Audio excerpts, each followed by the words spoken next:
Students, आज हम अपूर्ण प्रतियोगिता की विशेषताएं पढ़ेंगे कि अपूर्ण प्रतियोगिता में कौन कौन सी विशेषताएं पाई जाती हैं। देखते हैं, जब किसी बाजार में अपूर्ण प्रतियोगिता विद्यमान होती है या अपूर्ण प्रतियोगिता पाई जाती है तो उसमें निम्न विशेषताएं पाई जाती हैं। इसमें पहली विशेषता आती है हमारी क्रेताओं और विक्रेताओं की कम संख्या। अपूर्ण प्रतियोगिता की दशा में अपेक्षाकृत क्रेताओं और विक्रेताओं की संख्या बहुत अधिक होती है। साथ ही साथ क्रेता और विक्रेता प्रायः बहुत बड़े होते हैं। कहने का तात्पर्य है कि प्रत्येक विक्रेता वस्तु की कुल पूर्ति का बहुत बड़ी मात्रा में क्रय विक्रय करता है। ठीक उसी प्रकार प्रत्येक क्रेता कुल उत्पादित मात्रा का बहुत बड़ी मात्रा में क्रय करता है। अर्थात क्रेता और विक्रेता व्यक्तिगत रूप से वस्तुओं और सेवाओं के मूल्य को प्रभावित करने की स्थिति में होते हैं। दूसरा आता है क्रेताओं और विक्रेताओं की अज्ञानता।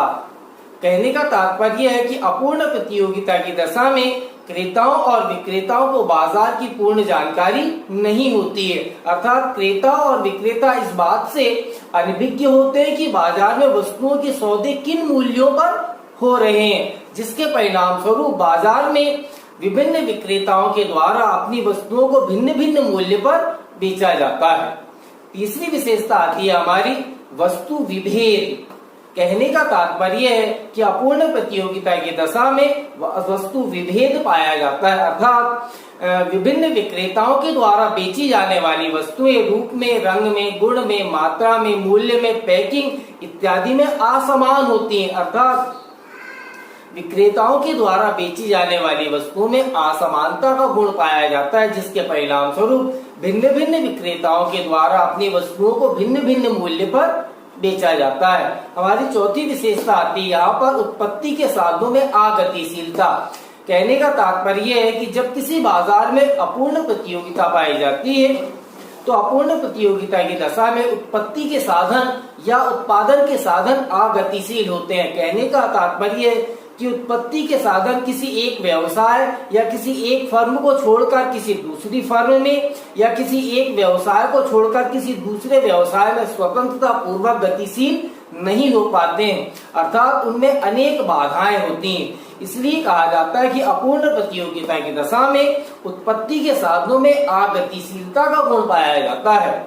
अगली विशेषता आती है हमारी ऊंची यातायात लागतें। कहने का तात्पर्य है कि जब किसी बाजार में अपूर्ण प्रतियोगिता विद्यमान होती है तो यहाँ पर ये मान लिया जाता है कि क्रेता और विक्रेता भिन्न भिन्न दूरियों पर निवास करते हैं। अर्थात वे निकट संपर्क में नहीं होते हैं, जिसके परिणाम स्वरूप जब कोई क्रेता बाजार से या विक्रेता से कोई वस्तु खरीदकर अपने घर लाता है, या हम ये कह सकते हैं कि भिन्न भिन्न क्रेताओं के द्वारा जब भिन्न भिन्न विक्रेताओं से वस्तुएं खरीदी जाती हैं तो उन वस्तुओं के मूल्य में भिन्नता आ जाती है, क्योंकि यहाँ पर अलग अलग यातायात लागत होने के कारण वस्तु का मूल्य अलग अलग हो जाता है।